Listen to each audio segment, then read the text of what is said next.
বেশ কয়েক বছর আগের ঘটনা। বাসে বসে সিট না পেয়ে আমি দাঁড়িয়ে আছি। ভিড় আছে মোটামুটি, গাদাগাদি যে ভিড়টা হয় সেটা নেই। সিট না পেলেও ঠিকঠাক দাঁড়িয়ে থাকা যাবে। আমি দাঁড়িয়ে আছি আর আমার সামনের সিটটায় বসে আছে দুজন মহিলা। একজনের বয়স 55-র কাছাকাছি, আর একজন কম বয়সী একটি মেয়ে, বয়স ওই 26-27। সাজগোজ পোশাক আশাক দেখে মনে হলো বেশ আধুনিক এবং ভালো ফ্যামিলিও বটে। কম বয়সী মেয়েটি মধ্যবয়স্কা মহিলাটিকে মা বলে সম্বোধন করছে। মা সম্বোধন শুনেই বুঝলাম দুজনের মধ্যে সম্পর্কটা মা আর মেয়ের। পাশাপাশি বসে দুজনে অনর্গল কথা বলে যাচ্ছে। কথাবার্তা শুনে যা মনে হলো কিছুদিনের মধ্যেই মেয়েটির বিয়ে, আর বিয়ের কেনাকাটা করেই ফিরছে দুজনে। ওদের কথাবার্তাগুলো শুনতে বেশ ভালোই লাগছিল।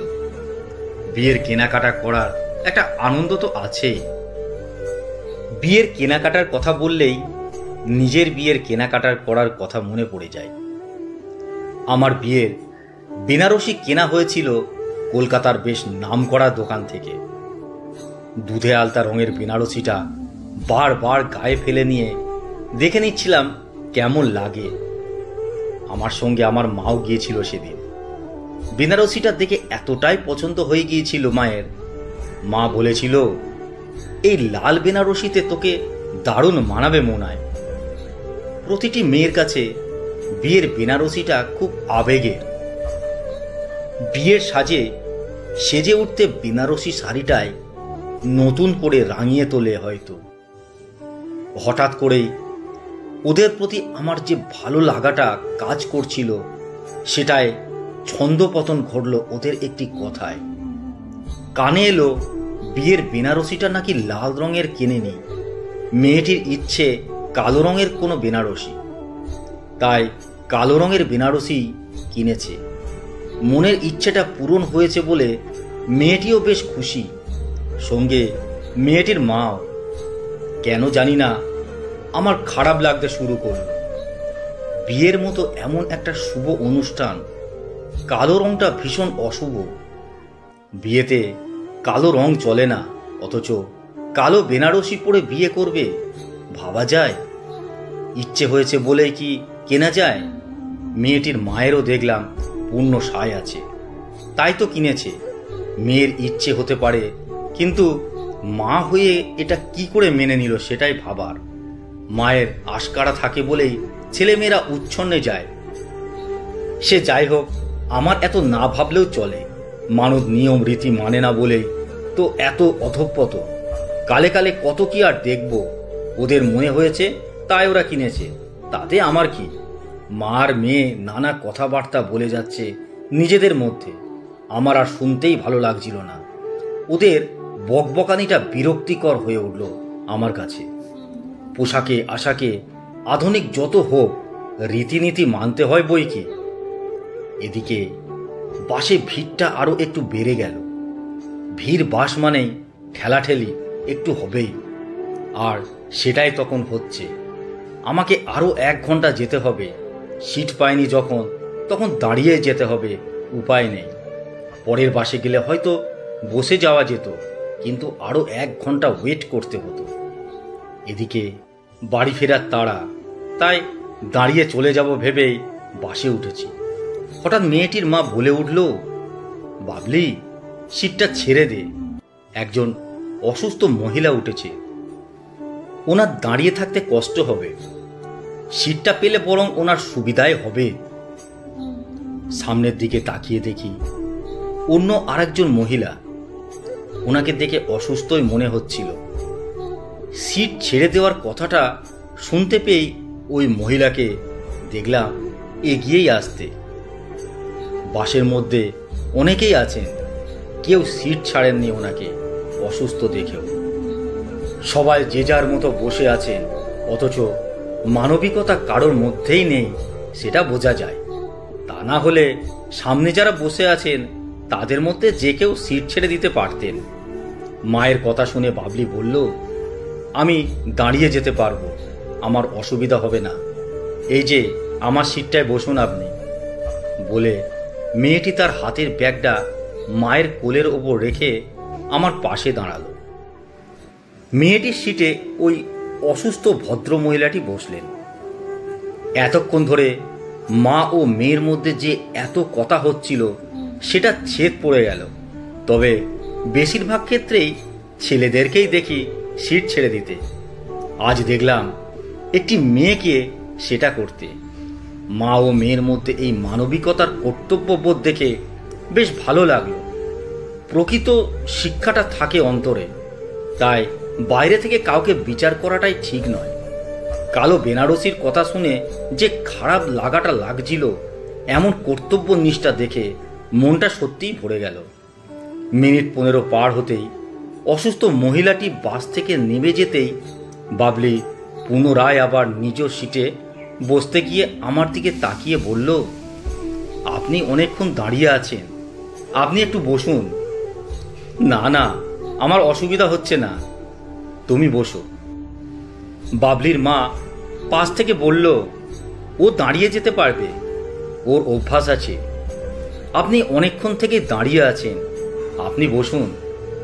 বাবলি এক প্রকার জোর করেই বসিয়ে দিল। সহযোগিতা ও সহানুভূতি যে মেয়েটির মধ্যে আছে সেটা দেখলেই বোঝা যায়। কিন্তু ভুল ধারণার জন্য আমরাও মানুষকে ভুল ভাবতে শুরু করি। পাশে বসতেই ভদ্রমহিলার সাথে কথাবার্তা শুরু হলো। ভদ্রমহিলা নিজে থেকেই আমাকে জিজ্ঞাসা করলেন, আপনি যাবেন কোথায়? আরামবাগ যাব। আমরাও তো আরামবাগ যাব। আরামবাগের কোথায় বাড়ি? প্রপার আরামবাগ নয়, আরামবাগ থেকে আরো 5 কিলোমিটার ভিতরে। মেয়ের বিয়ের কেনাকাটা করতে গিয়েছিলেন বুঝি? হ্যাঁ, বিয়ের কেনাকাটা। একটা কথা জিজ্ঞাসা করব, যদি কিছু মনে না করেন। নিশ্চয়, মনে আর কি করব, আপনি বলতে পারেন। মেয়ের বিয়ে দিচ্ছেন, তা বিয়েতে কালো বেনারসি কেন? জানেন তো, লাল রংটা কিন্তু শুভ। লাল রঙের বেনারসি পরাটাই কিন্তু রীতি। না না, আমরা সব মানি না। লাল রং যদি শুভ হতো তাহলে সবকিছু শুভ থাকতো ওর জীবনে। কথাটা বুঝলাম না ঠিক।